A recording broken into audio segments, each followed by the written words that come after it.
Island आने से पहले मेरे मन में बहुत सारे क्वेश्चंस थे कि यहाँ के लोग कैसे होंगे, यहाँ के लोग क्या खाते होंगे, कैसी वहाँ की रोड्स होंगी, कैसे वहाँ के घर होंगे।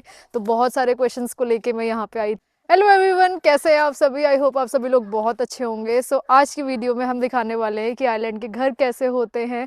तो लेट्स स्टार्ट। पीछे देख रहे होंगे बहुत सारे घर हैं और किसी में भी बाउंड्रीज नहीं है। तो यहाँ के घरों में सबसे पहले मैंने देखा कि कोई बाउंड्रीज नहीं है और बहुत सारी महंगी महंगी ऑडी बीएमडब्ल्यू गाड़ी ऐसे ही खड़ी रहती है, नो बाउंड्रीज।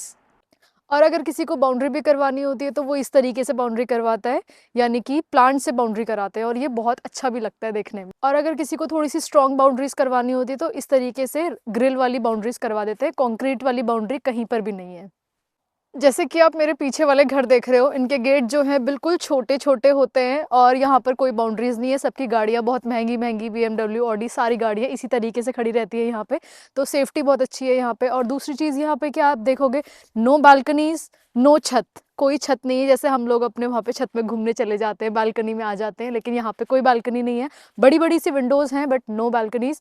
और यहाँ के जो घर हैं, जैसे हम बचपन में पेंटिंग बनाया करते थे ना इस तरीके की, सेम इसी तरीके के घर आपको यहाँ पे देखने को मिलेंगे। तो वो बहुत सुंदर लगते हैं वैसे तो।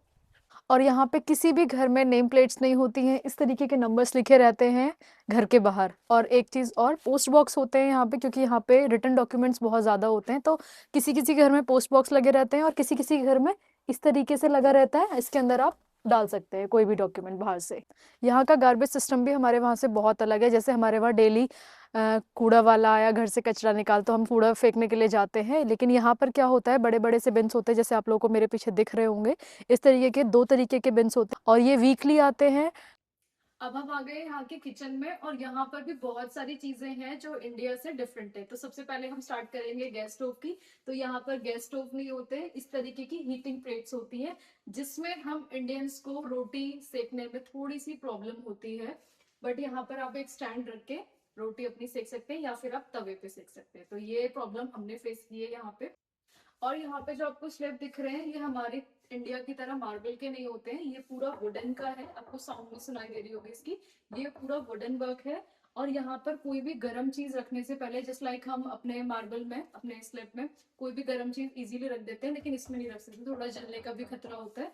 और ये बहुत ज्यादा एक्सपेंसिव आता है अगर इसे हम रिपेयर कराने पे आए। इस पे इस तरीके की शीट होती है और जो बिल्कुल मार्बल की तरह लगता है, बट ये मार्बल नहीं है। और इस तरीके का आपको ये भी दिखेंगे, ये भी टाइल्स नहीं है, ये भी पूरा वुडन का है। इंडिया के घरों में भी अब मोस्टली सब जगह चिमनीज लगने लगी है, लेकिन कई घरों में अभी भी चिमनी नहीं है। बट यहाँ पर मैंडेटरी है कि हर घर में, हर किचन में चिमनी होती है और इस तरह की चिमनी होती है। ये स्टार्ट खोलते ही स्टार्ट हो जाती है और ये बंद करते ही बंद हो जाती है। और यहाँ लोग रोस्टेड चीजें बहुत ज्यादा खाते हैं, इसलिए यहाँ पर ओवन होता है इस तरीके से, वो भी किचन में ही फिट है। और माइक्रोवेव है, माइक्रोवेव तो हम भी मोस्टली यूज करते हैं। और उसके बाद दो चीजें तो ये नॉर्मल है ही है, लेकिन यहाँ पर वॉशिंग मशीन भी अटैच्ड है किचन में ही।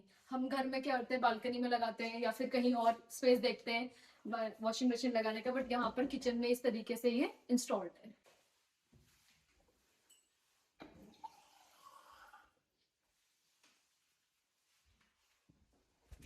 आपको भी अजीब लग रहा होगा ना ये? तो हमें भी जब हम फर्स्ट टाइम यहाँ पे आए थे बहुत अजीब लगा था।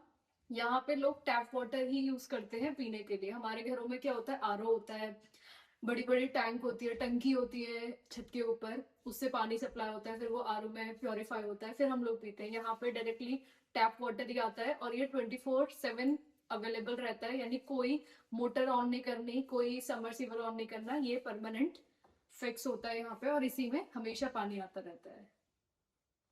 और यहाँ के जो बोर्ड्स होते हैं उसमें कोई भी ऑन ऑफ करने का स्विच नहीं होता, डायरेक्ट इसे अप्लाई करो और ये ऑटोमेटिकली ऑन हो जाता है। हमारे वहाँ ऑन ऑफ करने का ऑप्शन होता है।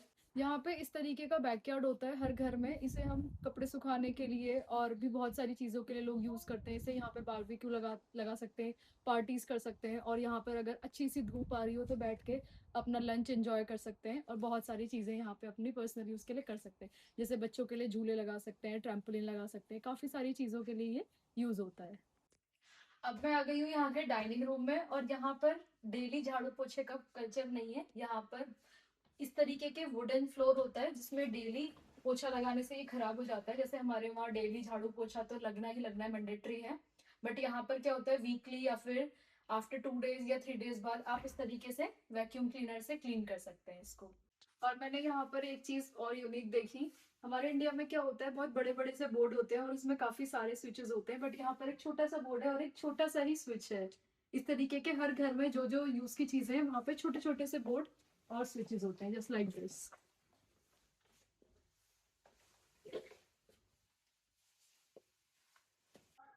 और यहाँ के पूरे घर वुडन फ्रेमवर्क के बनते हैं, तो यानी कि अगर यहाँ की जो हम दीवार भी देखें तो ये भी पूरी वुडन की है। यानी आपको ऐसा फील होगा जस्ट लाइक जैसे हमारे घर में नॉर्मल वॉल्स होती है कंक्रीट की और ब्रिक्स की, बट ये जो है पूरी वुडन की है। इनर वॉल्स वुडन की रहती है और आउटर वॉल्स कंक्रीट और ब्रिक्स से बनती है। और यहाँ के घरों में ना ही एसी होते और ना ही सीलिंग फैंस होते, क्योंकि उसकी जरूरत ही नहीं होती, और होते हैं तो यहाँ पे इस तरीके के हीटर्स होते हैं। ये हीटर रूम्स में, किचन में, इवन बाथरूम्स में भी होते हैं, क्योंकि बहुत ज्यादा एक्सट्रीम ठंड यहाँ पर होती है। और वेंटिलेशन के लिए हर रूम में आपको इस तरीके की बड़ी विंडोज मिल जाएंगी, जो ऐसे खोलते हैं तो जैसे हमारे वहाँ इस तरीके की ग्रिल्स होती है यहाँ पे, बट यहाँ पे नो ग्रिल्स। और यहाँ से जो अच्छी ठंडी हवा आ रही है इस टाइम पे, सच में बहुत अच्छा लग रहा है यहाँ पे। और ये जो है पूरा इसमें वैक्यूम लगा होता है, ये साउंड प्रूफ है। जैसे ही हम इसको बंद करते हैं बाहर की थोड़ी सी भी आवाज इसमें से नहीं आती है।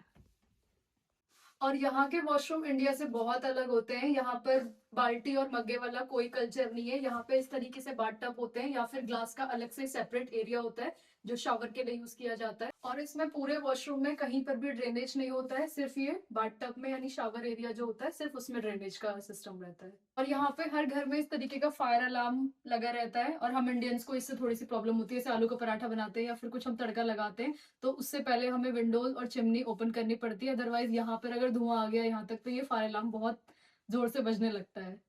आई होप आप लोगों को मेरी ये इन्फॉर्मेटिव वीडियो अच्छी लगी होगी। अगर आप लोगों को ये वीडियो पसंद आई तो प्लीज वीडियो को लाइक करें, कमेंट करें, और चैनल में फर्स्ट टाइम आए तो चैनल को सब्सक्राइब करें। Okay bye.